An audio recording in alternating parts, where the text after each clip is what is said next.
What's good, YouTube? Car Fight King here. AQUA Life Baby, you already know. And I'm here to bring you guys a deck profile on an alternate way that you can build and play your Maelstrom decks.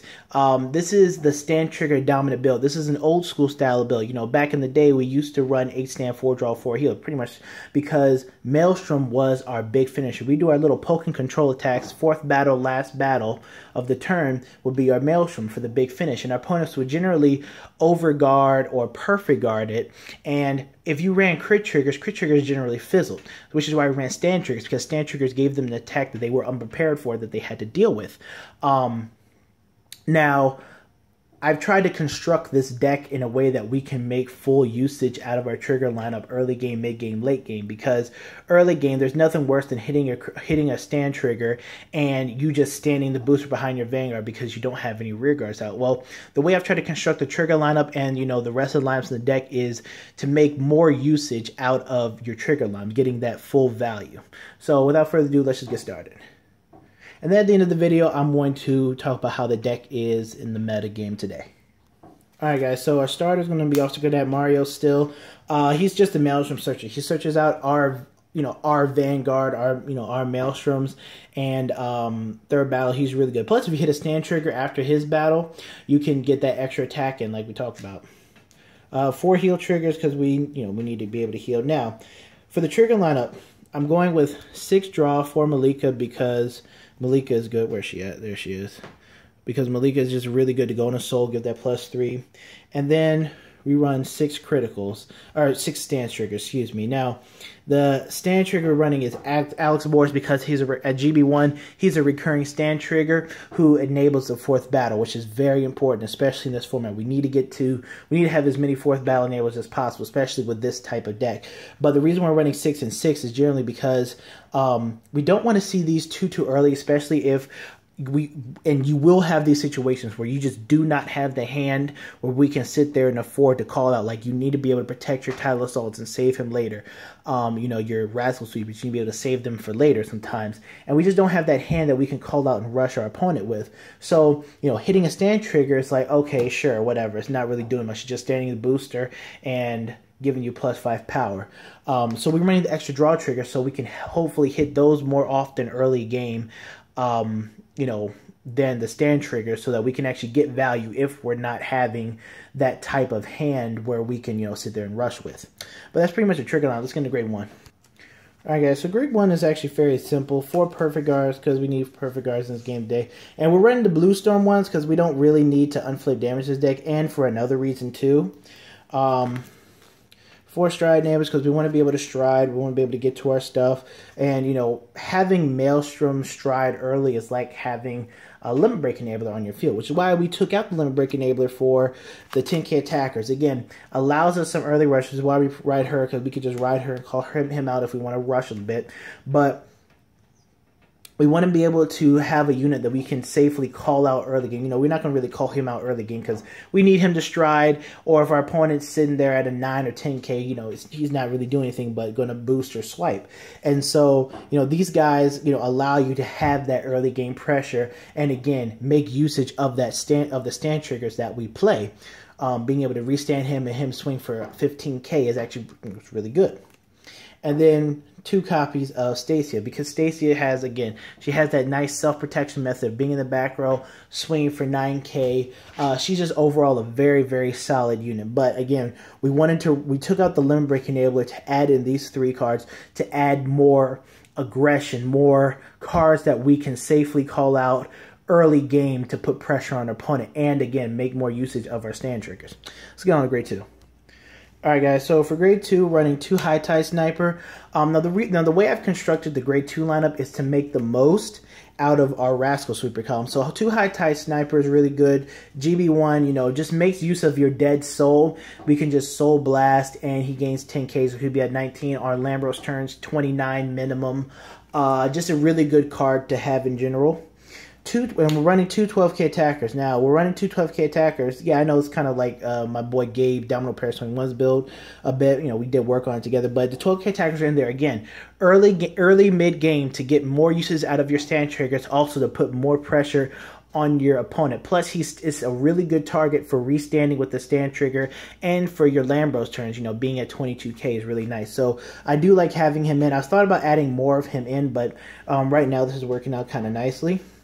4 copies of Rascal Sweeper. Rascal Sweeper is one of the main cruxes of this deck. It's one of the main cards in this deck for doing things. Not only is he an 11k attacker when you're on Maelstrom, but he's also our Basil clone. You know, attack for 11, then switch with the unit behind him, which is, again, he's a great unit to put in a Rascal Sweeper column because he'll swing for 19. This is a great unit because it's a nice 12 poke. And you can restand it with Lambros, you know, be kind of deadly at 22. But Rascal Sweeper is just really good. And so a lot of these cards, you know, these cards generally work together. And Rascal Sweeper in a Rascal Sweeper column is, you know, just good in general. 2 11k attackers. And then we run 4 copies of Tile Assault. Tile Assault's there, again, for that early game pressure. But not only for that early game pressure and, you know, being able to make usage out of our Maelstrom Searcher, but he's also quite decent in a Rascal Sweeper column, being able to swing 9 and then swing 4. Swipe, but then we can do our 4th attack with our Vanguard, like our Maelstrom Vanguard, and then a 5th attack can come from another row. So we can have just 5 attacks. This attack's not really going to do much, but this attack over here is going to hit for a bigger finish. So we're going to have one big finish, then we're going to have another big finish. Or during a Lambros turn, we can just use him for 11k, poke at a Vanguard, and then him swipe at another rear guard if they didn't intercept or couldn't intercept. And then with on the Lambros turn, we can restand him for 19, and we can have that feel like we're playing Savas. So this whole grade 2 lineup is more or less based on to synergize with Rascal Sweeper. Tile Assault might look like the least bit to synergize with him, but he does. And the way you have to set it up is work. Like, again, as an older Aqua Force player, sometimes you guys just got to grit your teeth and be like, okay, this attack's not going to hit, but the way I'm going to set up my final 2 attacks, which is going to come from a Vanguard column and another column, is going to retain so much more value than what I would have done by not being scared to put him in a column with him. So again, it's just another way just to get more value out of him. All right, on to grade 3. All right, so grade 3s are fairly simple. 4 copies of my boy OG Maelstrom. Just honestly a really good unit. If you can't sit there stride, if you don't have the hand to stride with to end games and whatnot, he's still really good for that pressure when you're at 4 damage. If he hits counterblast 1, he gets 5,000 power, counterblast 1, draw 1, retire 1. Just a really good unit. And we play also his cross ride Maelstrom Reverse. Now the reason why we took out Glory Maelstrom out of the deck is because generally Glory Maelstrom doesn't really do much, especially in a stand build. It's like, yeah, you're at 5 damage and you get the Glory skill, but how strong is the Glory skill, generally without the crit trigger? And even with the crit trigger, if you're not cross-ridden, it's kind of like, well, meh, how many conditions do you have to fulfill? Your opponent has to be at this amount of damage. You're relying on triggers to, generally win you the game in that situation rather than the pressure from your field. So, we just took him out because, he doesn't really have too much of a usage, especially in a stand trigger build, which is why we run Maelstrom Reverse. Maelstrom Reverse, if he doesn't, he gets 5k in a crit on the 4th battle. And if he doesn't hit, you get to draw 1 and retire 1.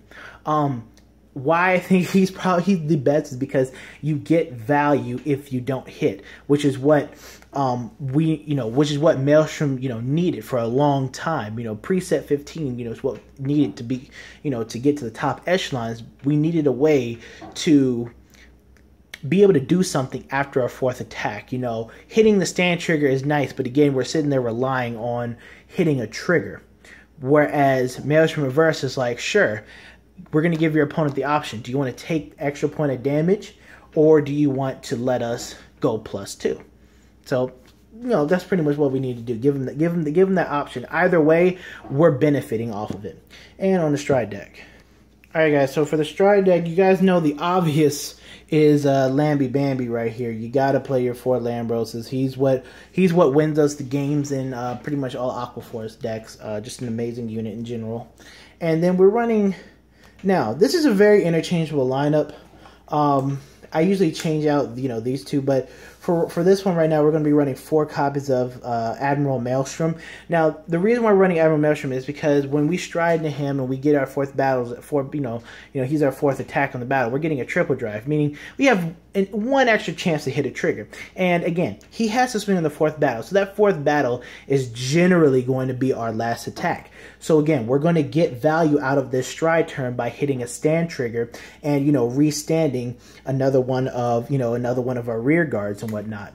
But, you know, if he does hit, we get to counterblast 1, flip a copy of him over, and then our opponent, you know, we do the Savage skill of our opponent selects 1 unit for each face-up Maelstrom in our G-zone and retires it. So if our opponent's sitting there perfect guarding and blocking these, the more copies are, you know, that are face-up, you know, that's like the more pressure that we put on our opponent and the more cards that we do get to retire.